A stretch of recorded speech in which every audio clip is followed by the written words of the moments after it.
Welcome to OneLeg Up, where we discuss how you can deliver the very best customer experience and how you can achieve zero marketing waste. I'm Ed Davis, the Chief Operations Ninja here at OneLeg, and today, as usual, our Chief Mastermind has joined us. Vic, son, how goes it?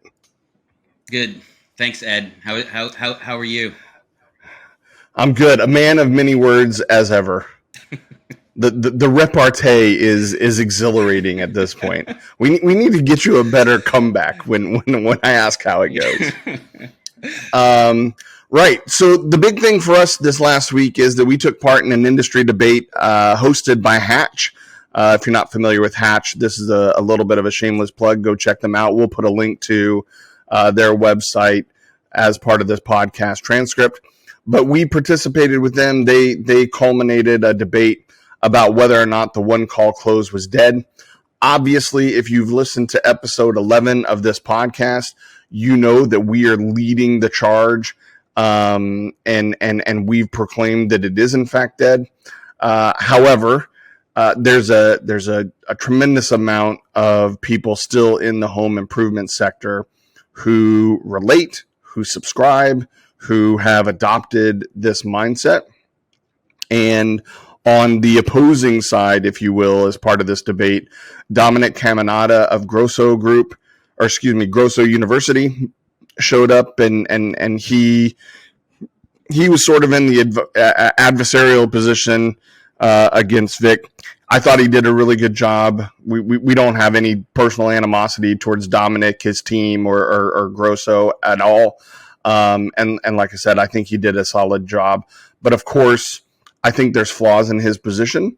But we can acknowledge that for the specific type of company or a specific type of company and with specific types of salespeople, their method works, right, Vic? I think you can't deny that. And it's been, they would tell you how successful they've been. And in fact, just to poke Dominic just a little bit, if he does hear this podcast, of course, he pointed out a number of times in that 30-minute debate just how successful they are. And we appreciate that for sure. So what was your sense of the debate? You were in it. You were the one with the gloves off. You were the one going, point for point with Dominic. What was your sense of the debate? How do you think that it went, Vic? I think it went okay. I think I could have always done better. That's just me. I think I could have done better. I think the Hatch group of guys who set it up. After we talked to them about our idea for this sort of thing did a really great job putting it together.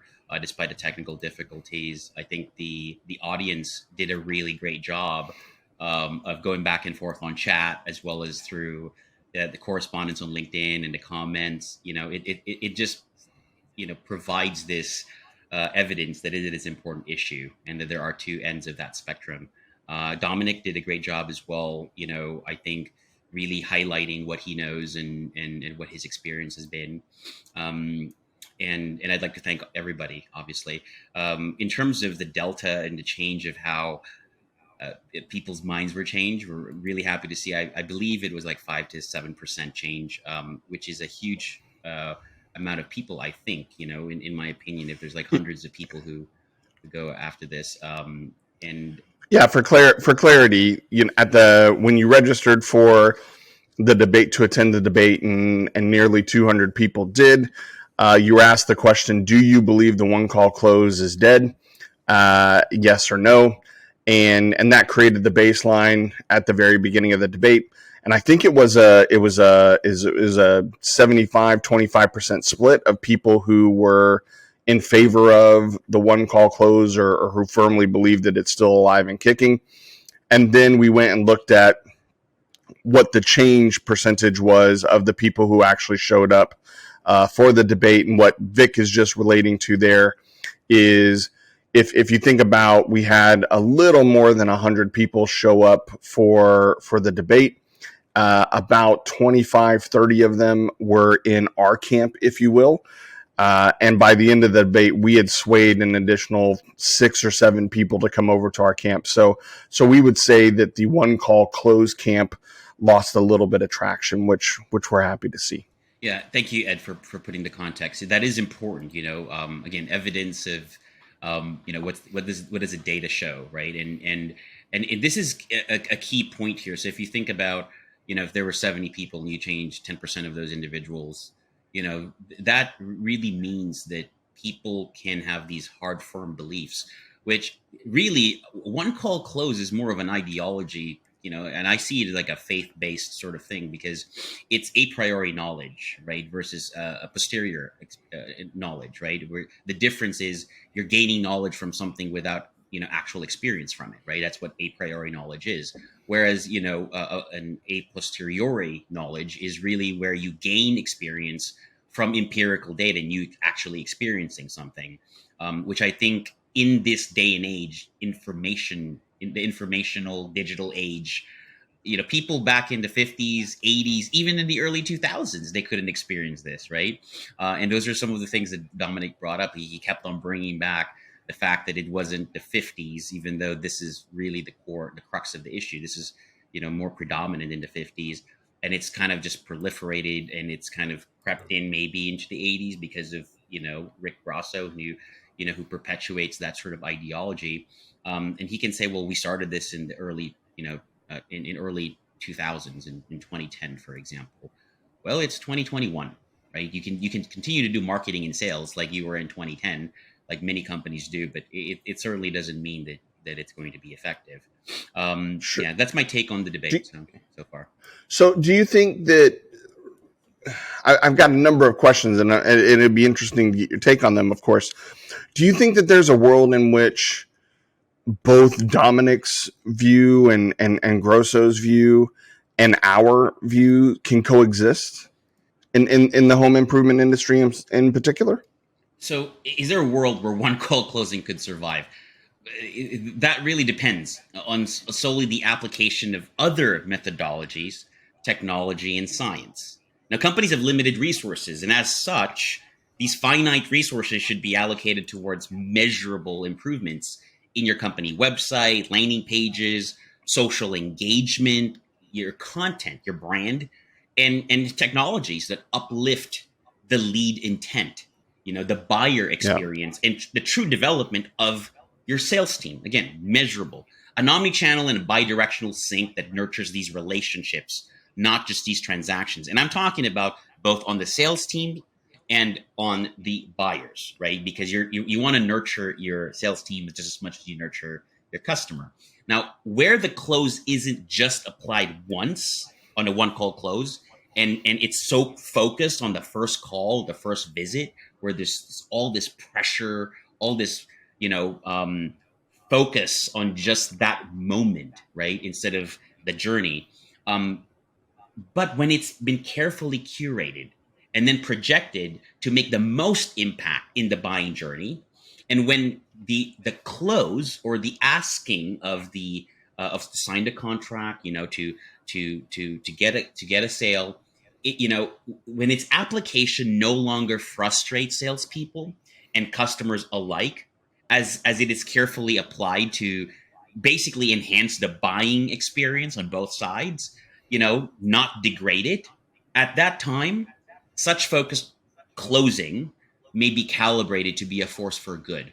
But until that day, for your company, the one call close should remain dead. Yeah, and I think as an extension of that, I think probably the most valid point, other than some of the ones you talked about in terms of training and culture and whatnot as part of the debate, really happened towards the end, right? And I think it was, you certainly mentioned it. People were talking about it in the chat as I was monitoring the chat on the side.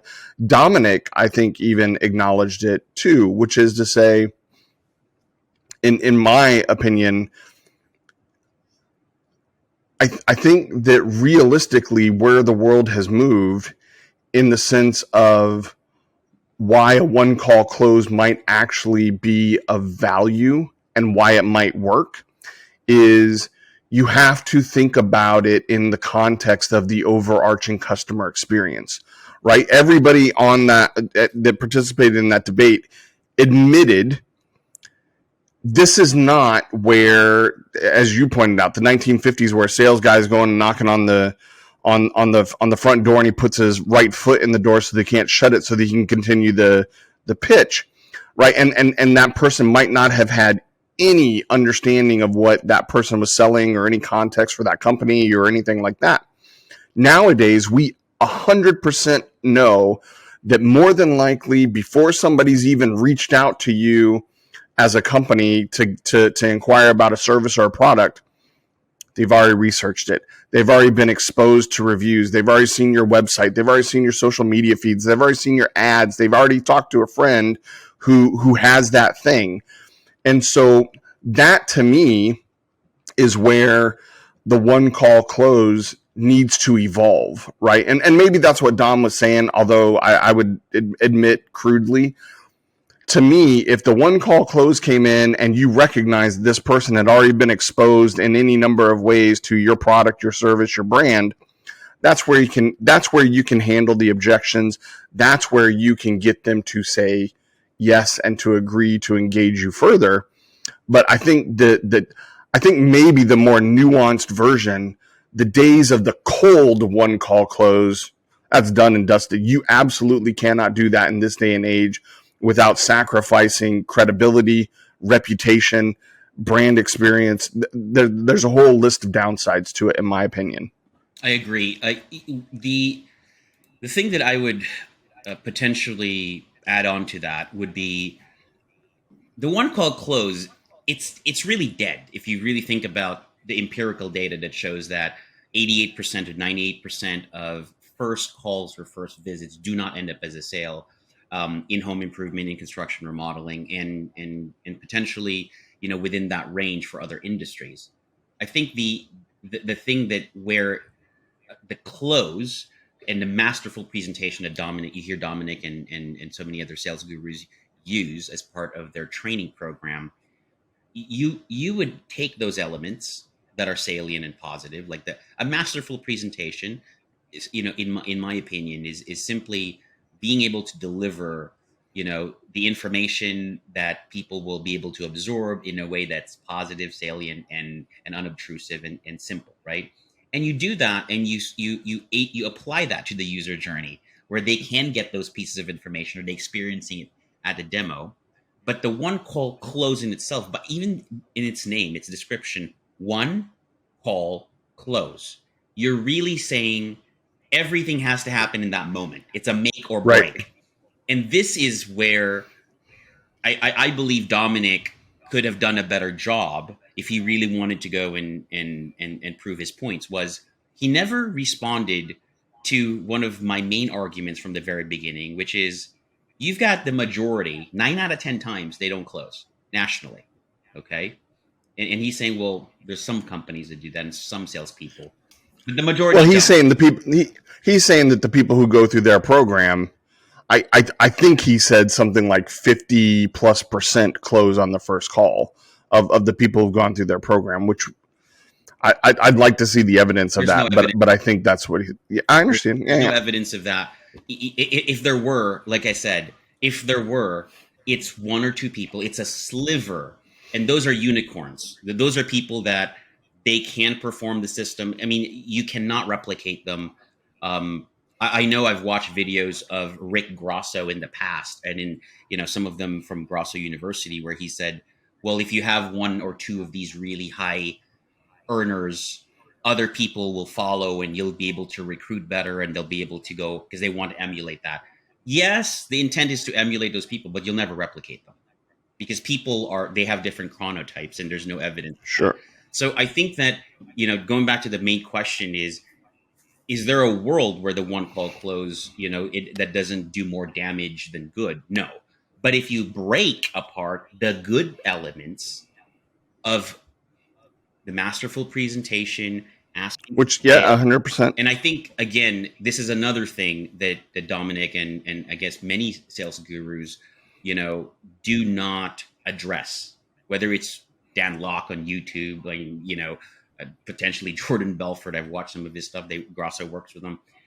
They deal in absolutes, right? It has to be everything and all of this, and it has to be done exactly this way so that it works, as opposed to, well, why can't you take one or two of the best elements and then augment that with things that you know based on empirical evidence?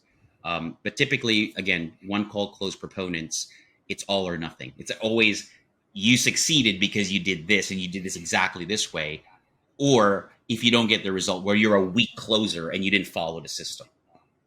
Sure. Always this singular, absolute information, which again, very, very similar to faith and all of these things where it's like an absolute, right? If that's either you believe or you don't, and you can't really explain everything, you just have to have faith in it. But I do have a question for you, Ed, because you talked about the ramifications of this, and it really is something that I think even people that were interested in us asked this question, or at least had this. A couple of people have said that, look, they won't work with OneLeg or companies like us that are, oh, you guys took a look at the empirical evidence and the data and technology and complex systems. If you don't believe in the one call close, we just won't work with you. So as a brand reputation expert, over the years, and you've worked with large companies as well as, small businesses, how do you feel about that? Yeah, I mean, the business development side of my head says, well, that sucks, and I want to win more business than not, right? But I also think that the rational side of it kicks in, and just to liken it to some of the things that we talk about, suspects to prospects, those types of conversions.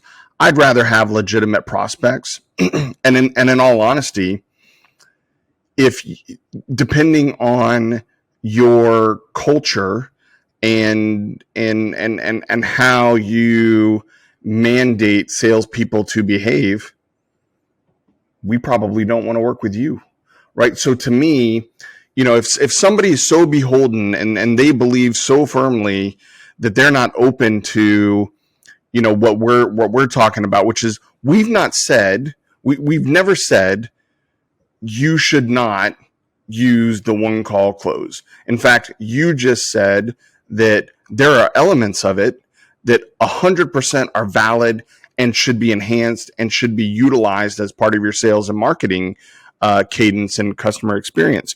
And so to me, I sort of see it as self-identification, self-selection, and it's just making my job easier. If you don't want to work with us because we've come out on the side of thinking the one call close is dead and that shouldn't be propagated, cool, right? Because the flip side of that is, and we are fortunate to have had this experience in the last few days. For you like to talk about empirical evidence. I think there's two people who said, I can't work with you because you all believe this, or Vic was on that side of the debate. Well, but there's been 6 people who called us up immediately afterwards and said, totally get what you're saying, totally aligned to that. I'd like to learn more. So I'd take the 3-to-1. You know what I mean? So, it sucks. I never want to hear somebody be as flippant as I'm not going to work with you just because somebody has a provocative view. But at the end of the day, there's a lot of business out there. We're doing pretty well. We seemingly have found, we have started to find our niche in terms of companies who want to work with us and who believe, the totality of the customer experience that we're trying to put in place. So I'm comfortable with that. Yeah, I mean, right. It's definitely, I think, a hallmark as well of people that may not be thinking about the ramifications. Again, they're defending, right? They're defending, Yeah. Which I think, really, this is a question that I was asked in, after the debate by, by a president of one of this company. He said, "Do you really believe that there's really no room?" And I said, well, like I've mentioned, there are ways that you can do to augment it. I don't like believing in absolutes because there's always an option. And companies that try to defend a philosophy and ideology, as opposed to looking at the data and saying, well, can we take some elements of this, because it's not 100% everything's effective, right? And I think that was to the detriment of Dominic in the way he delivered his points in his address, which is all absolutes. 100% it's going to work. The book was 100%. It's like everything's 100%. It's like, no, it isn't, right? Nothing is Yeah. 100%. And so I think part of this is also identifying, and for those people that I think started to move towards, well, maybe there's a life beyond what we know, and started to consider those. It's really looking at the things that are available to them. Like, for example, if you spend $10,000 on sales training, and a lot of companies do spend about that money, if you're an average size company, right? The $10,000 can be put, right, and maybe you'll have a lot of trouble attributing the $10,000 to your sales team, right? And the results and the improvements. You can spend the same $10,000 into your brand by uplifting, right, your homepage, for example, to have a better experience for Sure. the people that join. And every dollar that you spend can be attributed, because now you can track your users' behavior, their bounce rates, where they are, where they leave off, what buttons they choose, and you can track that from ads, Yep. tracking events. These things you can attribute, and it helps your sales team, because now when users go into your homepage, the first page, and you build that brand image, you have the right imaging, you have the right H1 copy, right? We put together a user journey that isn't just a form. That now lifts the intent of the user, and you can go ahead and start seeing the improvements, that whether or not you close in the first visit, these leads start to increase in terms of their quality, right? And that affects not only your user, but also the sales team, because let's face it, they make money by making sales, and your customers will have an easier absorption of the knowledge if they feel good about that experience. And that is really, I think, one of the points of this debate is people should not just hinge their, put all their trust and their faith in one call closing, in hopes to generate sales. There are other things you can attribute and allocate, and you and I have had that experience over the past year, where we've challenged companies when they said, okay, we'll test you out, we'll spend 5,000 of our budget in the same things that we've been doing, versus 5,000 with you, and let's see where you guys are at the end of 3 months, for example, or 6 months, whatever the case may be. And so far, I think we've retained every single business so far. So Yeah, no, that's right. So, right. So is there anything as industry owners they should be doing now if they agree with our position? Like what are the things, whether they work with us or not, what are the things they need to be thinking about and doing? and is that if they believe in the one call close? If they If they don't? don't believe in the one, okay. Well, if they've changed their position, if they don't believe in that, there are several things that they can do. But one of the first things I would say is working with a company, whether it's us or other companies, that know how to architect or to design, the ideal customer profiles, ICPs, qualify what an MQL is, a marketing qualified lead versus sales qualified lead, and designing, right, both the user journey, the buying experience, as well as the end game, which is, this is what I would like to have my customers, the CX, the customer experience. That's the very first part. Now, a lot of people say, well, no, get to the good part, get to the results. You can't get to the results without the planning, right? Because Right. a wise person once told me it's just all random. I think that was you. Yeah. That was Right. me. So the randomness, it's neediness on the part of people to get to a result. But let's face it, you get to the best results when you plan it out, right? And you don't need a company necessarily to do this for you. You can do it yourself. You go ahead, work with your internal teams, okay, and outline who your ideal customer profiles are. Yep. Several of them, users, bio personas, and then you go ahead and say, let's go ahead and map out their journey. Okay. Yep. And then you look at every channel and you go, is it the same? It might be different. It should be different. And then you go, well, what do I want them now to experience? As this to some people might be daunting, but again, unless I'll give you an example, right?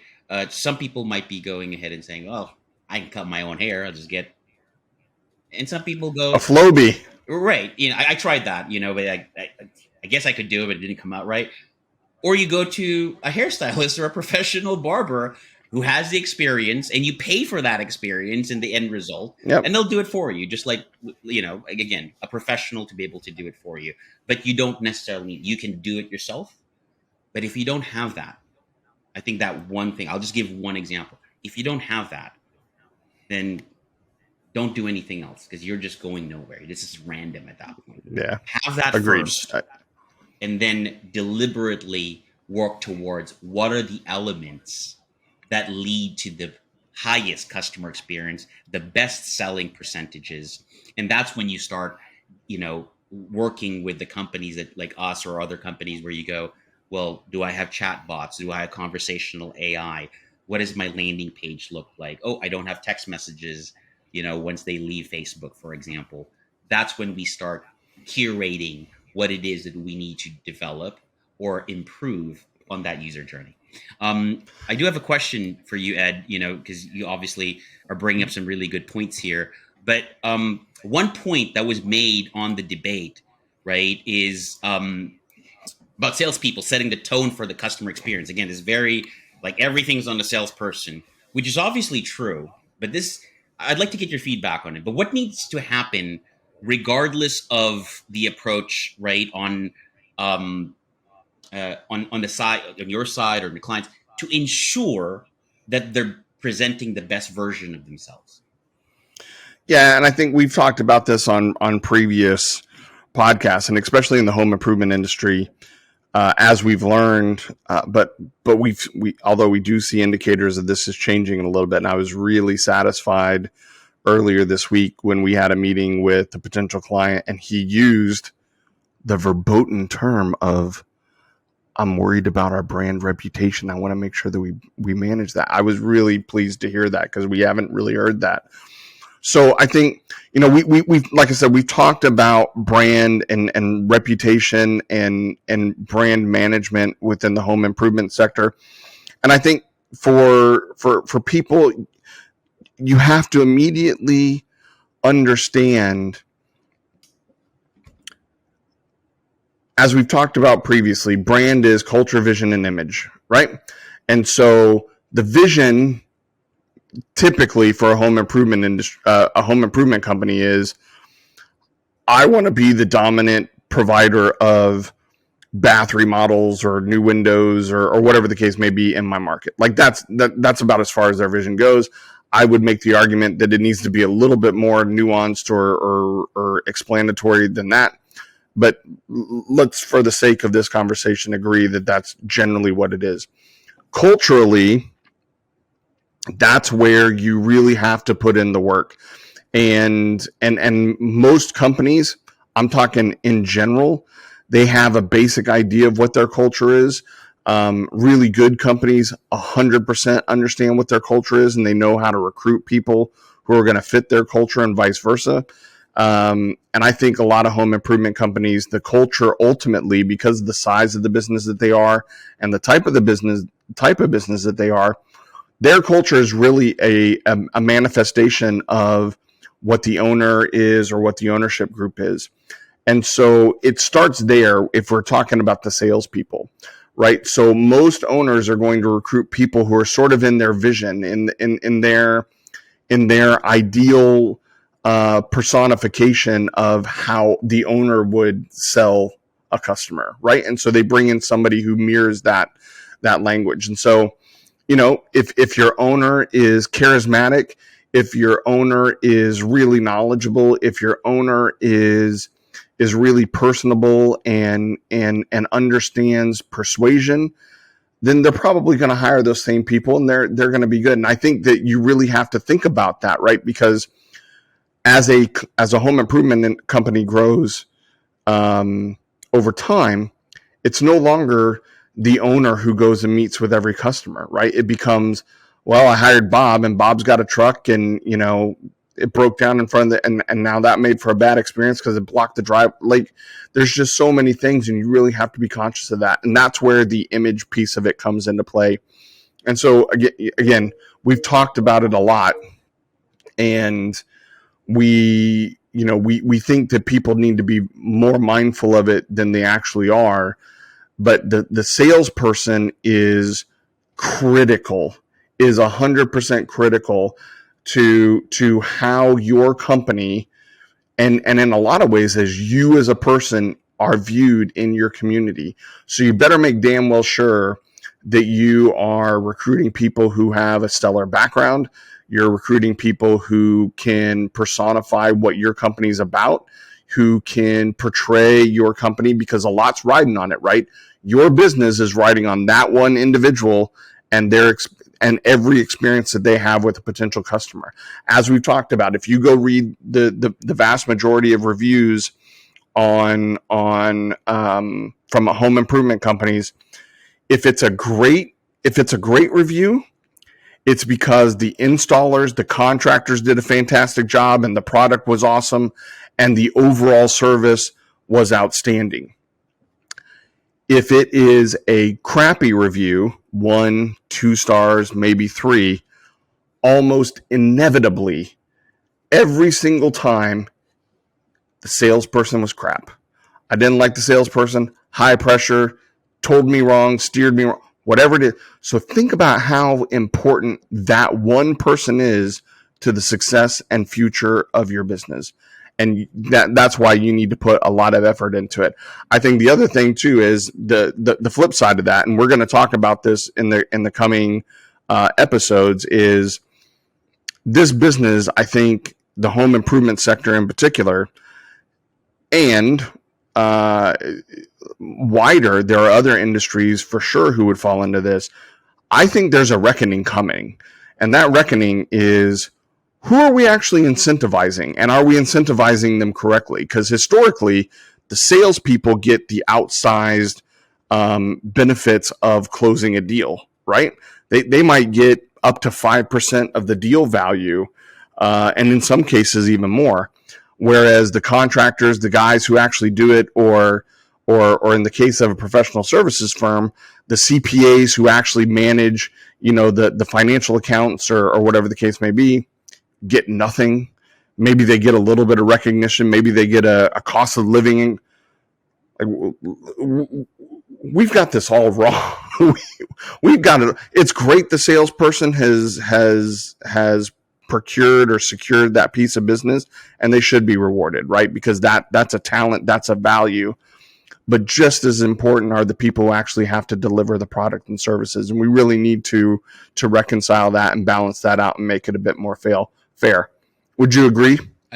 I agree. I think that the recruitment side is another piece of the data that people don't consider. I mean, if you think about, if your company's predominantly, a lot of companies are predominantly local to one state or even a couple of cities Yep. in that state. They don't cover the entire state, for example. Even a neighborhood in a bigger place like LA or Houston Correct. Or Dallas or something like that. And Yeah. so, I've been in this space for over 15 years, and I've helped in other departments when I was working as an executive in one of the bigger companies. And one of the issues was hiring in salespeople. The turnover is so bad in sales Yep. nationwide, right? Whether you're a big company or a small company, because let's face it, not only is it a selling position or a role, and let's face it, that in itself is tough, and there's a high turnover there. You have a lot of companies that pay commission only, so 5 to 10%, or even a little bit more based on the price. So not only do you have all these elements that are just fighting against you, then you've got a one call closing ideology that really puts the pressure on that individual, and so you get a high turnover. Now, just if you just think about this, how the largest companies in the world have clocked something so simple.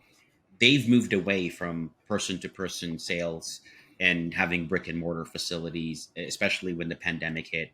Now you think about this, and this is a prediction that I've kind of been saying for a couple of years now. The home improvement space, this reckoning that you're talking about, it's going to come to a point at certain products like windows, roofing, solar, exterior products especially, when measurements can be conducted through an app or through the homeowner themselves. They're going to want to be able to make that decision on their own, make that purchase, and schedule Yep. their install from their phone, and not have anyone go through a 90-minute presentation, because they don't need Yep. to, right? They can get all this information on their own. And the reality is, now you're a company that's local. Just think about this. This is very important with the one call closing and all the elements, that the negativity that comes with it. Your turnover is a direct reflection of the elements fighting against you and growing your team. Because if you're always going to go and rely on sales gurus and sales training to uplift the skills and say, I'm going to go and make my team 50% better, just think about this. If you got 100% or 200% turnover each year, right? That has nothing to do necessarily with your goals. You're fighting against all the other elements, like the micro and macroeconomic forces. But at the same time, at some point, you'll run out of salespeople that you can train. And what are you going to do? You're going to rely on just the best salesperson? No, you have to think past that. You've got to be able to go and think about, look, and this is something that one owner, told me. Basically, you're saying we should be hiring more people, and majority of them might be just order takers if you've got leads with high buying intent. Well, where's the skill there? I said, do you care?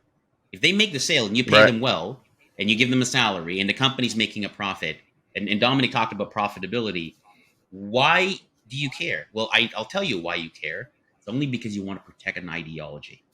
You want to protect on a one call close. You want to protect this idea that a salesperson makes or breaks that moment. The biggest companies in the world are showing us the way. People are smarter, more intelligent, more discerning. They have all the information and they can make decisions, with technology at the tip of their fingers, so to speak. Sure. This is where it's going. And I think the industry, the most innovative companies who start to project this should consider this, not because it's something that's innovative. It's because you've always experienced this in terms of your turnover, your retention, and the fact that over half of your team do not close at a percentage that you think that they should be doing. Yeah. Totally agree. And we're going to have to leave it right there for today. We hope you've enjoyed our chat and learned a couple things. As always, we here at OneLeg believe poor marketing pollutes the planet, and that business is full of tired, outdated, indistinct, unremarkable, and underperforming marketing that sucks. But what sucks even more is that many companies have forgotten the most important thing of all, the customer. And we're on a mission on behalf of our clients' customers to change that. To learn more, go to zeromarketingwaste.com, where you can subscribe to our blog and this very podcast, You can also find us and follow us by looking for the Mingo the Flamingo, and the OneLeg handle wherever you socialize online. Thank you. Talk to you next time.